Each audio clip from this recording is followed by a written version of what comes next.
Welcome to வீட்டு kitchen. இன்றைக்கி வீடியோவில் ரொம்ப டேஸ்ட்டாக சால மீன் எப்படி ஃப்ரை பண்ணலான்னு பார்க்க போகிறோம். சால மீன் மட்டும் இல்லை, வேறு மீனுக்கும் நீங்கள் இந்த மெத்தடில் ட்ரை பண்ணி ஃப்ரை பண்ணிங்கன்னா ரொம்ப டேஸ்ட்டாக இருக்கும். முழு வீடியோவையும் ஸ்கிப் பண்ணாமல் பாருங்கள். இதில் சீக்ரெட் இன்க்ரீடியண்ட்லாம் ஆட் பண்ணியிருக்கேன். வாங்க வீடியோக்குள்ளே போகலாம். இதுக்கு தேவையான பொருட்கள்: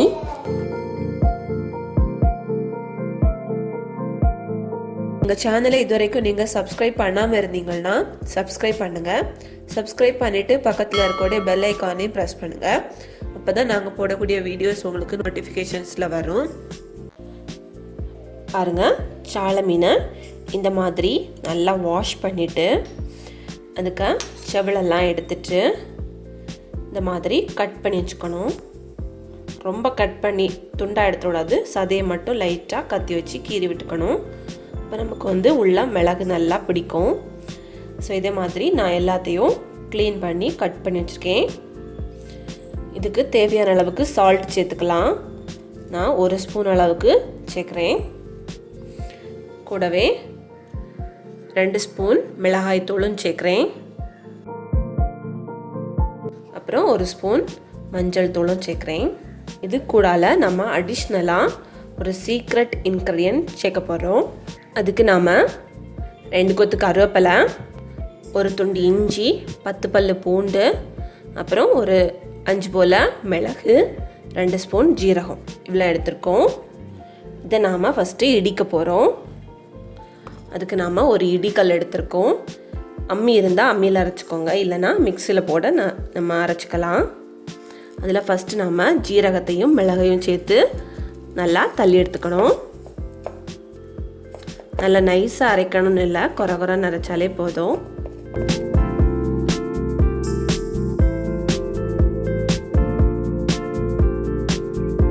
இந்த மாதிரி நம்ம இடித்தா போதும். இது கூடால கருவேப்பிலை, அப்புறம் பூண்டு, இஞ்சி இவ்வளோத்தையும் நம்ம நல்லா தள்ளி எடுத்துக்கணும்.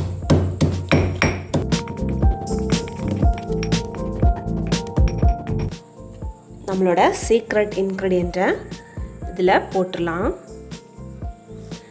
நல்லா மணக்கும். ஃபிஷ் ஃப்ரை பண்ணும்போது டேஸ்ட்டும் நல்லா இருக்கும். இந்த மாதிரி ட்ரை பண்ணி பாருங்கள். இதில் தண்ணி எதுவும் விட வேண்டாம். இதை நம்ம மிக்ஸ் பண்ணி விட்டால் போதும். இப்போ நம்ம மிக்ஸ் பண்ணும்போது நம்ம கட் பண்ணதுக்குள்ளேயும் மிளகு போய் பிடிக்கும். உங்களுக்கு காரம் கூட கொஞ்சம் வேணும்னா நீங்கள் ஆட் பண்ணிக்கலாம், இல்லைன்னா குறைச்சிக்கலாம். இப்போ எங்கள் ஊரில் இந்த மீன் நல்ல சீசன். இந்த சின்ன மீன் படும்போது இந்த மாதிரி நம்ம ஃப்ரை பண்ணி சாப்பிட்டோம்னா நல்லாயிருக்கும். சீசன் சமயத்தில் நிறைய மீன் கிடைக்கும். பாருங்கள், எல்லாத்தையும் நம்ம மிளகு தடவியாச்சு. இனி இது ஒரு 10 நிமிஷம் ஊறணும். அப்போ தான் மிளகு நல்லா பிடிக்கும். இப்போ 10 நிமிஷம் ஆயாச்சு. மீனில் மிளகு நல்லா பிடிச்சிருக்கும். இனி நாம் இதை ஃப்ரை பண்ணிடலாம். ஃபிஷ் ஃப்ரை பண்ணுறதுக்கு இந்த மாதிரி ஃப்ரையிங் பேன் இல்லைனா தோசைக்கல் கூட சூப்பராக இருக்கும்.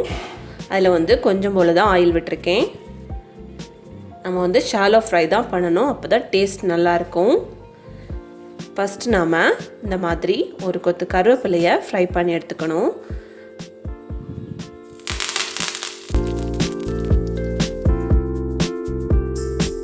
இப்போ இது ஃப்ரை ஆகியாச்சு. இதை நம்ம எடுத்துடலாம். அடுத்து நாம் மீனை பொரிச்சு எடுத்துக்கலாம்.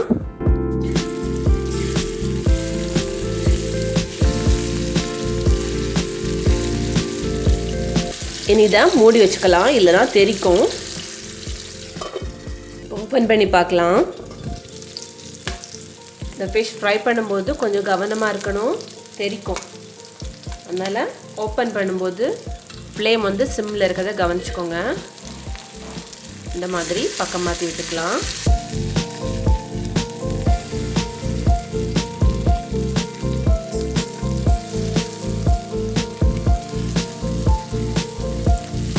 இனியும் மூடி வச்சுக்கலாம்.